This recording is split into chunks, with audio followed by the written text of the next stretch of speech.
Vamos abrir a nossa investigação de hoje mergulhando de cabeça em um dos maiores e, honestamente, mais mal compreendidos mistérios arqueológicos que a gente tem espalhados por toda a costa brasileira. Pensa numa verdadeira história de detetive. Uma daquelas onde ideias antigas e super consolidadas bateram de frente com fatos científicos irrefutáveis, forçando todo mundo a reescrever o passado. E o mais fascinante é pensar que, por séculos, esses monumentos colossais ficaram escondidos à vista de todos. Muitos deles acabaram soterrados sob as fundações das nossas cidades litorâneas modernas, guardando em silêncio os segredos de civilizações incrivelmente complexas que dominavam tudo por aqui milênios atrás. E a grande pergunta que dá o pontapé inicial para tudo isso é simplesmente: o que são, afinal, essas imensas montanhas de conchas? Imagina só o choque dos colonizadores europeus e dos primeiros pesquisadores quando começaram a explorar o litoral do Brasil.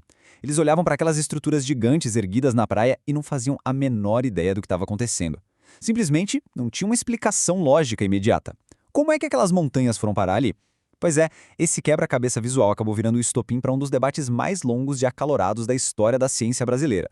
Dá só uma olhada nessa imagem para entender a escala absurda da coisa. Comparando com o tamanho de uma pessoa ali perto da base, a gente percebe o quão monumental é isso. Algumas dessas estruturas chegam a impressionantes 30 metros de altura. É como se fosse um prédio de 10 andares se estendendo por centenas de metros. Um detalhe legal é que a palavra sambaqui vem do tupi. Tamba significa conchas e ki significa amontoado. Então, literalmente, é um monte de conchas. Mas desvendar o verdadeiro motivo para alguém construir um negócio tão formidável, bom, isso foi um desafio que levou décadas.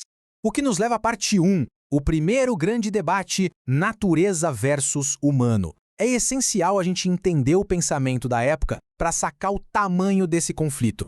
Lá pela segunda metade do século XIX e comecinho do século XX, o meio acadêmico meio que rachou ao meio. De um lado, a gente tinha os naturalistas. Eles olhavam para o problema com uma lente puramente ambiental, dizendo que as montanhas eram só resultado do recuo do mar, dos ventos ou até de um grande dilúvio. Sabe por que eles achavam isso? Porque a escala dos sambaquis era tão gigantesca que, para o preconceito científico da época, era inconcebível que populações indígenas fossem capazes de construir aquilo. Já do outro lado, os artificialistas batiam o pé, afirmando que era engenharia humana pura, construída de propósito. A contradição era óbvia. Se era ação da natureza, não podia ser engenharia humana. Uma ideia anulava a outra. E ver como essa linha do tempo se desenrola é fantástico. Nos anos 1870, a curiosidade estava a mil. O próprio imperador Dom Pedro II bancava missões para escavar o litoral. Mas o verdadeiro momento de virada, aquele banho de água fria nos naturalistas, só foi rolar na década de 1950. A culpa? Da datação por carbono 14. Foi um divisor de águas absoluto. Os testes provaram que as conchas e as fogueiras tinham idades variadas e sobrepostas de um jeito que só poderia ser resultado de uma ocupação humana contínua ao longo de gerações. Fim de papo. O artificialismo ganhou o debate. E essa vitória preparou o terreno para que, lá nos anos 1990, a arqueologia mudasse a pergunta de quem fez para tentar entender a complexidade de como viviam os construtores dessas montanhas. Parte 2, lixeira, o monumento sagrado. A mudança de paradigma. Porque, provar que os humanos fizeram os sambaquis não acabou com um preconceito. Na verdade, só criou um preconceito novo. Essa citação resume brilhantemente o tamanho do novo problema. O Paulo Duarte, que era um arqueólogo super famoso, chamou os sambaquis com muita ironia de a lata de lixo da pré-história. E o pior é que ele não estava sozinho nessa, tá? Era o consenso científico da época. Todo mundo assumia que os sambaquis eram só restos de cozinha empilhados. A ideia era que os indígenas eram caçadores e coletores nômades. A galera parava na praia, comia os moluscos, largava a casca lá e quando a comida acabava, partia para outra.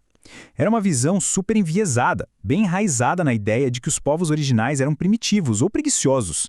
Mas aí a gente olha para dentro dos sambaquis e essa teoria da lixeira é completamente estilhaçada. Preste atenção no que a gente vê por lá. De um lado existem sepultamentos elaboradíssimos, carregados de rituais. Pessoas de todas as idades enterradas em posições super específicas dentro das camadas. Do outro lado, o material que os arqueólogos resgatam, artefatos de pedra polida incríveis, pontas de osso super bem trabalhadas, esculturas de animais fantásticas. A lógica é muito simples. Ninguém enterra seus entes queridos com rituais sagrados de obras de arte no meio do lixo do jantar. A conclusão é que os sambaquis nunca foram depósitos de lixo. Eles foram desenhados para serem monumentos sagrados e marcos territoriais importantíssimos. O que nos traz à parte 3, a complexidade oculta. Vamos fazer a síntese e ver exatamente o que estava escondido o tempo todo sob essas conchas. O ponto-chave para a gente entender a magnitude de tudo isso é este número: 6.500 anos no passado. O peso temporal aqui é gigante. As pesquisas mostram que os sambaqueiros já estavam dominando e moldando a costa sul-americana milênios antes de grandes civilizações europeias sonharem em existir. Uma ocupação tão profunda e longa obriga a gente a repensar totalmente o nível de sofisticação e a escala dessas comunidades pioneiras.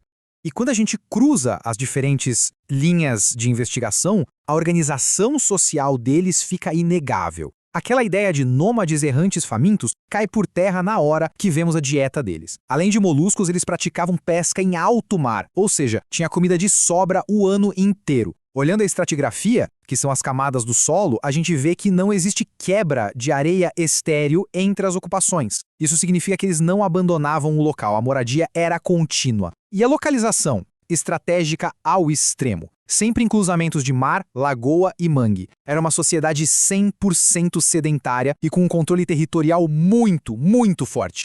Parte 4. O Brasil antes dos brasileiros. É agora que a gente percebe o poder que essas evidências têm de transformar a forma como a gente enxerga o nosso passado. Se a gente analisar essa parede de escavação com cuidado, fica óbvio que não tem nada de acúmulo natural aqui. Isso é arquitetura pura. É uma engenharia complexa com milhares de camadas de conchas, fogueiras intencionais, buracos gigantes para pilares de cabanas, terras de ocupação repletas de ritos cotidianos. Eles não viviam passivamente na praia. Eles desenhavam a paisagem. Erguiam esses monumentos para servirem como casas, como cemitérios gigantes e, principalmente, como uma baita afirmação de poder e identidade para mostrar para qualquer outro grupo de fora quem é que mandava naquela região. Então, para fechar a nossa investigação de hoje, fica uma provocação para a gente levar para a vida. Quantas outras sociedades do passado que a gente rotulou rapidinho como primitivas ou simples não são, na verdade, culturas absurdamente complexas, só esperando alguém usar a lente correta para analisar? A história dos sambaquis é a prova viva de que a limitação quase sempre não está no objeto que a gente estuda, mas no preconceito de quem está estudando. A ciência é isso, um constante exercício de humildade e correção de rotas. Entender essas montanhas de conchas é, acima de tudo, resgatar a grandeza gigantesca do nosso passado. Até a próxima análise!